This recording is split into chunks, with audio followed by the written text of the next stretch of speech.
é o 25 de Abril. No episódio de hoje, vou falar de forma simples e resumida sobre o meu feriado nacional preferido, o 25 de Abril, também conhecido por Dia da Liberdade e Dia da Revolução dos Cravos. Olá, bem-vindo ao Portuguese with Jess, a podcast for upper beginner and low intermediate learners. I'm Jess, and in today's episode, I'm going to talk briefly about the 25th of April, o 25 de Abril, one of the most important moments in recent Portuguese history. This is a complex topic, and by no means I'm an expert on it.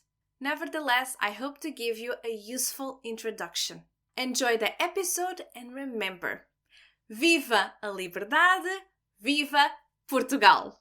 Also, I would like to remind you that each episode of this podcast comes with a free study guide.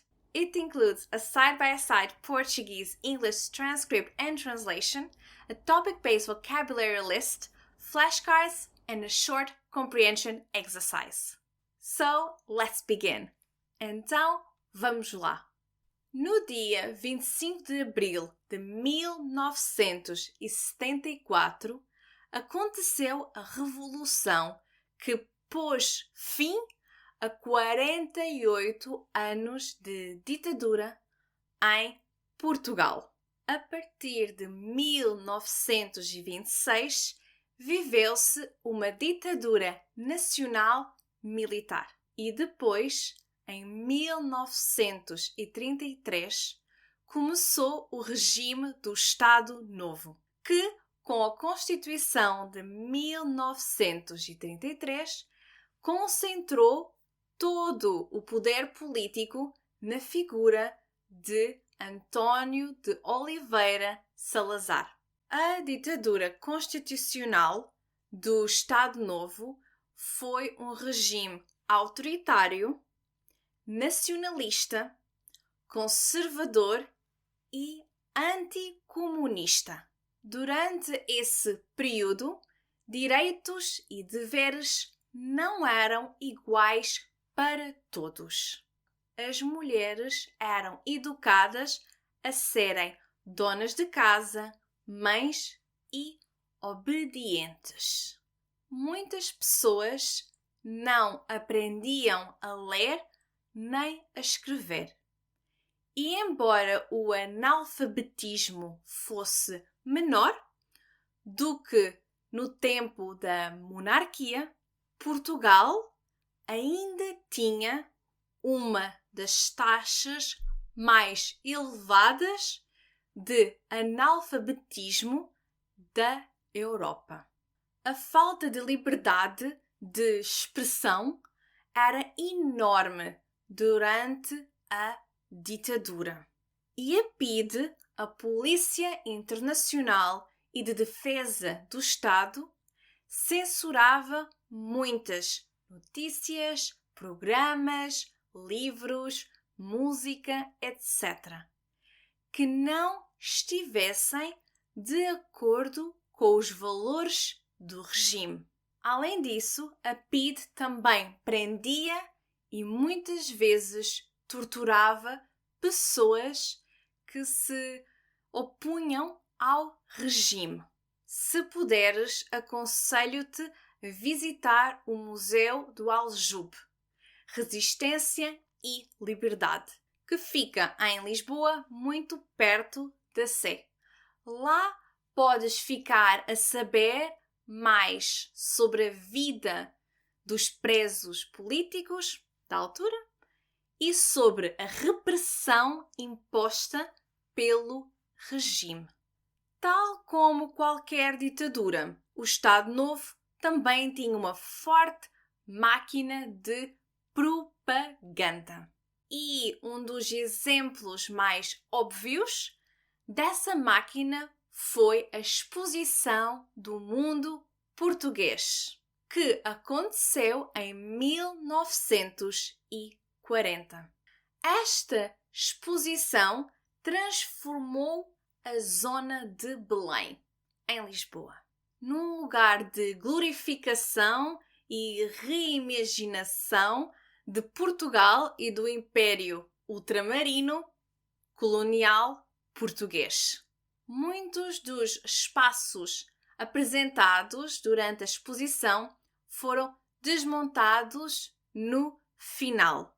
No entanto, outros tantos ainda podem ser vistos hoje em dia, tais como o Museu de Arte Popular e a Praça do Império. Contudo, o símbolo mais emblemático que restou da exposição foi o Padrão dos Descobrimentos. A sua primeira versão era feita de materiais efêmeros e só foi apresentada durante a exposição. No entanto, em 1960, uma nova versão, mais duradoura, do Padrão dos Descobrimentos foi instalada para comemorar os 500 anos da morte do infante Dom Henrique. E bem, hoje em dia é um dos monumentos mais fotografados de Lisboa. A exposição do mundo português foi particularmente utilizada pelo Estado Novo para justificar a necessidade de manter os territórios ultramarinos e as colónias a todo o custo. E foi neste contexto que, com o passar do tempo, movimentos independentistas surgiram em vários territórios coloniais, dando início à Guerra Colonial, também conhecida por Guerra do Ultramar. A Guerra Colonial durou de 1961 a 1974 e aconteceu em Angola, Guiné e Moçambique. Foi uma guerra que passou por várias fases e causou muito trauma, tristeza e dor. Para além das pessoas que perderam a vida, que morreram, muitas ficaram feridas, inválidas e, claro, traumatizadas. No contexto internacional, a ONU, Organização das Nações Unidas, condenou e exigiu o fim do colonialismo português. As principais razões que levaram à queda do Estado Novo foram o desejo pelo fim da guerra colonial e por um Estado mais democrático, a falta de liberdade de expressão e a repressão, a crise económica e social que, a partir da década de 60, levou muitas pessoas a emigrarem à procura de melhores condições de vida, a mudança de liderança, pois em 1968 Salazar sofreu um acidente e ficou incapaz de governar, o que levou à sucessão de Marcelo Caetano, etc. Em 1974, Portugal era um país pobre e muito isolado do resto do mundo. Se tiveres curiosidade para aprender mais sobre este tema, recomendo que vejas o vídeo que fiz no meu canal de YouTube Portuguese with Jess. Lá tenho um curto vídeo sobre o 25 de Abril, onde partilho mais informação. Ora bem, agora vou falar um pouco sobre o que se passou efetivamente no dia da Revolução. No dia 25 de abril de 1974, os Capitães de Abril, um grupo de militares cansados da guerra colonial, da ditadura e da falta de liberdade, planearam e prepararam-se durante 7-8 meses para a Revolução.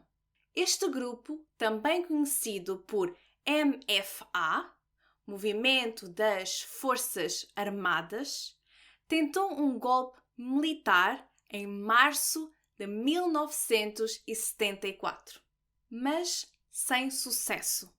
No entanto, um mês depois, no dia 25 de abril, tentaram novamente e, claro, desta vez o golpe militar foi bem-sucedido e o regime do Estado Novo acabou. Na noite de 24 de abril, às 22h55, a canção E Depois do Adeus passou na rádio e deu início à operação. Na madrugada de 25 de abril, à meia-noite e 25, a segunda senha, a canção Grândola Vila Morena, foi passada na rádio, confirmando que o golpe militar seria naquele dia. Um dos clássicos do cinema português sobre o 25 de abril é o filme Capitães de Abril. E, sinceramente, se gostas de cinema, eu recomendo que o vejas. Se quiseres, podes fazê-lo através da plataforma Filmin. Vou deixar o link na descrição, tá bem? Ora bem, entre as 2 e as 4 da manhã, os militares ocuparam pontos estratégicos como o quartel-general da região militar de Lisboa, o aeroporto de Lisboa, o Rádio Clube Português, a emissora nacional, etc. Por volta das 6 da manhã, o capitão Salgueiro Maia, uma das figuras mais célebres da Revolução, vindo do quartel de Santarém, chegou ao Terreiro do Paço, em Lisboa, local onde ficavam muitos dos ministérios. Entretanto, às 11 horas, as forças dos Capitães de Abril já controlavam toda a Baixa Lisboeta. O famoso símbolo da Revolução, os escravos vermelhos, já tinham sido distribuídos aos militares pela Dona Celeste Queiro e o ditador Marcelo Caetano estava cercado no quartel do Largo do Carmo. Então, até às 19h50, hora em que foi anunciada a queda do governo, muitas negociações ocorreram entre os Capitães de Abril e principalmente entre Salgueiro Maia e altas figuras da ditadura, sem que ninguém se magoasse. No entanto, e infelizmente, mais tarde, 5 pessoas morreram e 45 ficaram feridas à porta da sede da PIDE em Lisboa.